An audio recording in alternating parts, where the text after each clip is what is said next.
P T I کے 9 مئی cases جو ہیں ان کا تفصیلی فیصلہ آ چکا ہے، تقریباً کوئی 82 صفحات پر مشتمل، بتائیے۔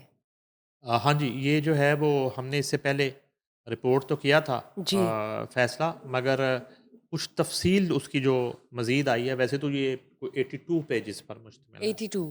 لیکن اس کا لب لباب جو ہے وہ یہ ہے جی کہ انسداد دہشت گردی خصوصی عدالت 9 مئی کو جی او آر گیٹ پر حملے کے مقدمے کا تفصیلی جو فیصلہ ہے وہ جاری کیا گیا۔ انسداد دہشت گردی خصوصی عدالت کے جج منظر علی گل نے 82 صفحات پر مشتمل تحریری فیصلہ جاری کیا ہے جی۔ اس میں عدالت نے ڈاکٹر یاسمین راشد، عمر سرفراز چیمہ، محمود الرشید، اعجاز چودھری کو مجموعی طور پر 36 برس قید کی سزا سنائی، مجموعی طور پر 36 برس؟ جی۔ ملزمان کو اینٹی ٹیررزم ایکٹ کے سیکشن 7 کے تحت 10 سال قید اور 5 لاکھ جرمانے کی سزا سنائی جاتی ہے۔ فیصلہ اینٹی ٹیررزم ایکٹ کے سیکشن 10 کے تحت 10 سال قید کی سزا سنائی جاتی ہے۔ فیصلہ پی پی سی کے سیکشن 120 بی کے تحت 10 سال اور سیکشن 505 بی کے تحت 5 سال قید کی سزا سنائی جاتی ہے۔ فیصلہ اس کے بعد پی پی سی 153 کے تحت 1 سال قید کی سزا سنائی جاتی ہے۔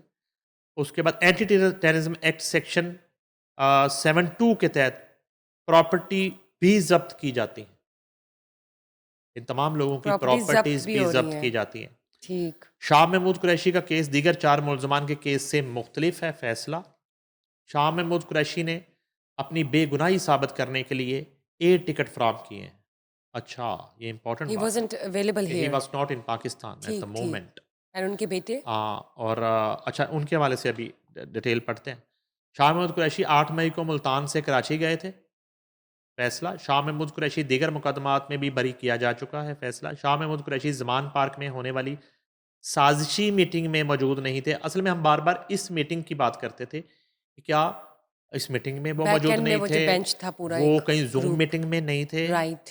فزیکلی نہیں تھے، تو کیا زوم پر بھی نہیں تھے، جس کا بارہا جو ہے وہ اظہار اس وقت کے انفارمیشن منسٹر فیاض الحسن چوہان نے کیا کہ وہ جو ہے زوم پر بہت ساری میٹنگز ہوئی 9 مئی کے حوالے سے جو زمان پارک سے کنڈکٹ کی جاتی تھی۔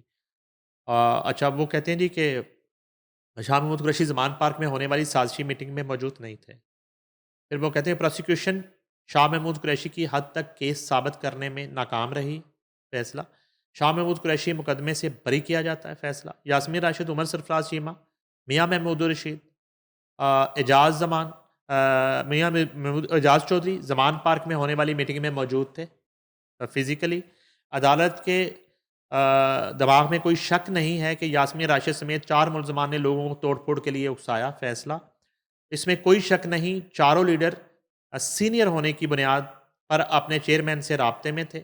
فیصلہ چاروں ملزمان اپنے لیڈر کی کال پر سب کچھ کرنے کو تیار تھے۔ فیصلہ ان دنوں زمان پارک میں ہر روز اگلے قدم کے لیے میٹنگز ہوتی تھی۔ فیصلہ چاروں ملزمان میٹنگز میں عدم موجودگی ثابت نہیں کر سکے۔ جیسے فیصلہ کہ مسٹر میاں محمود نے کر یہ دی ہے جی ثابت۔ یہ نہیں، شاہ محمود قریشی نے کیا ہے۔ یہ یس یس۔ 82 صفحات پر مشتمل جو ہے معزز عدالت کا فیصلہ ہے، اور اس میں کوئی ابہام نہیں ہے معزز عدالت کو کہ یہ جو لوگ ہیں ایویڈنس کے یہ بیس پر ہوا ہے۔ ایگزیکٹلی میٹنگز میں بھی موجود تھے براہ راست، اور یہاں تک شواہد پائے گئے ہیں کہ یہ عمران خان کی ایک کال پر، ایک حکم پر سب کچھ کرنے کے لیے تیار تھے جو انہوں نے کیا، جلاؤ گھراؤ اور جو ہے نا وہ حملے۔ اور اچھا، یہ چونکہ سینئر لیڈرشپ تھی، ان کے آگے جو ہے انہوں نے کتنے موب اور جتھے جو ہیں وہ الائن کیے، اور ان کو جو ہے نا وہ کس طریقے سے انہوں نے مس گائیڈ کیا اور کہاں کہاں پہنچایا، کہاں کہاں جانے کا کہا۔ یہ تمام تر شواہد جو ہیں جس میں ڈیجیٹل شواہد جس حد تک کورٹس انہیں مانتی ہے، اور اس کے علاوہ جو ہے وہ عینی شاہدین جو ہیں ان کے بیانات قلم بند ہوئے، بہت ساری شہادتوں کے بعد جو ہے اب یہ فیصلہ سنایا گیا ہے، اور ان میں سے کچھ لوگوں کو تو بہت زیادہ مجموعی طور پر جو ہے نا سزائیں اب تک سنائی جا چکی۔ ٹھیک ہو گیا۔ لیٹس سی سر کہ مزید کیا فیصلے آتے ہیں. ابھی تو مسٹر عمران خان اور ان کی مسز کا فیصلہ آنا باقی ہے 9 مئی کیسز کے حوالے Exactly. سے. Let's just look forward to it.